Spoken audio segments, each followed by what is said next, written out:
This young man sat in the parking lot sharpening a knife for 20 minutes before he entered the emergency room looking for a target of opportunity. He went past a couple of security guards where he was possibly outmatched, found my wife and stabbed her in the neck, punched her, and then repeatedly stabbed her in the face and upper left arm, severing her femoral artery. I'm sorry, her brachial artery. If I had the text. I'm very relieved to report that she is recovering. She had 11 stab wounds and almost bled to death. When I got what I refer to as the call, knocked the wind right out of me. I couldn't speak for a few minutes. I couldn't do anything. I called my son and we drove as fast as we could. Sorry if there's any police in the room. To UMass Memorial Hospital. I'm sorry, the campus, UMass campus, where we got there before the helicopter did. When I saw my wife come off the helicopter, I said, she's barely recognizable. It was flesh and blood everywhere. I said to myself, excuse me, she's not going to make it. She's just not going to make it. The head of the trauma team came to me, put his arms around me, and he said, we're going to save her. I said, no way.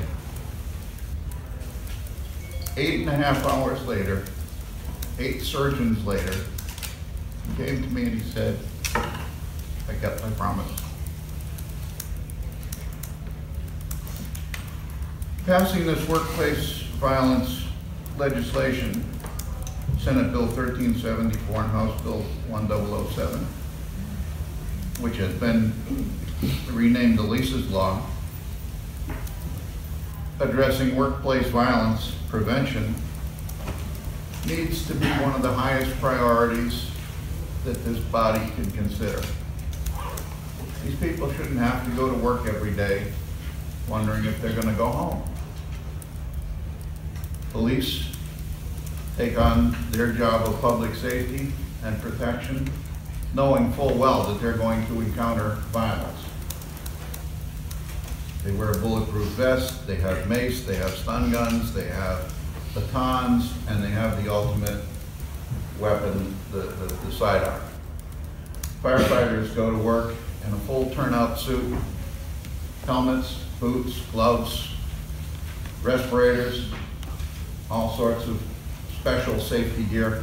They understand that they're going into a dangerous situation. A nurse in the emergency room or anywhere else has a pair of thin cotton scrubs and some non-latex rubber gloves. They're not expecting to encounter violence, but they do every single day of the week. They are cursed, spit upon, bitten, punched, kicked, and yes, stabbed. Their loved ones have no knowledge of this, no awareness of this, because most of them come home and just say, tough day at work. We need you people to please consider this bill. You're the only ones. You're the ones that can save them. My testimony today is one of gratitude. My daughter, my son, and I are very, very grateful to the staff at Harrington Hospital and the EMTs that came to assist them. They saved my wife's life that day. The trauma surgeon at UMass told me that the tourniquet that one of the people at Harrington put on was absolutely textbook, and that's what saved her life. She bled out 3 times and almost died. We're grateful to the Lifelike doctors and nurses that got her from Harrington to UMass.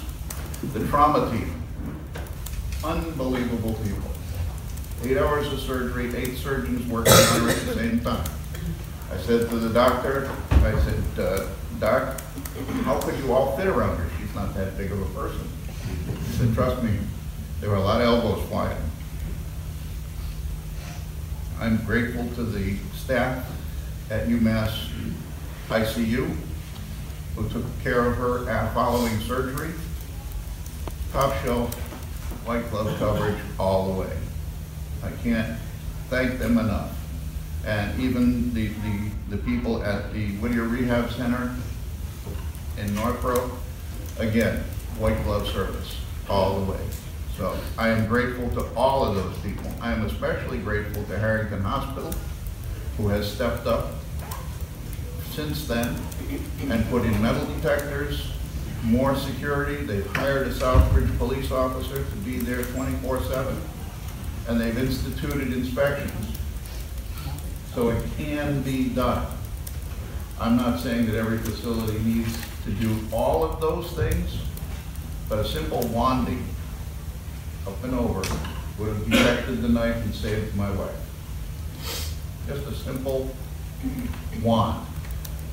So you people will see your way to spearheading this legislation. I will be very, very grateful, because every nurse, every healthcare professional, every person in the Commonwealth of Mass needs to be able to go to a hospital, whether it be their workplace or a place of sanctuary, to get healed. They need to be protected.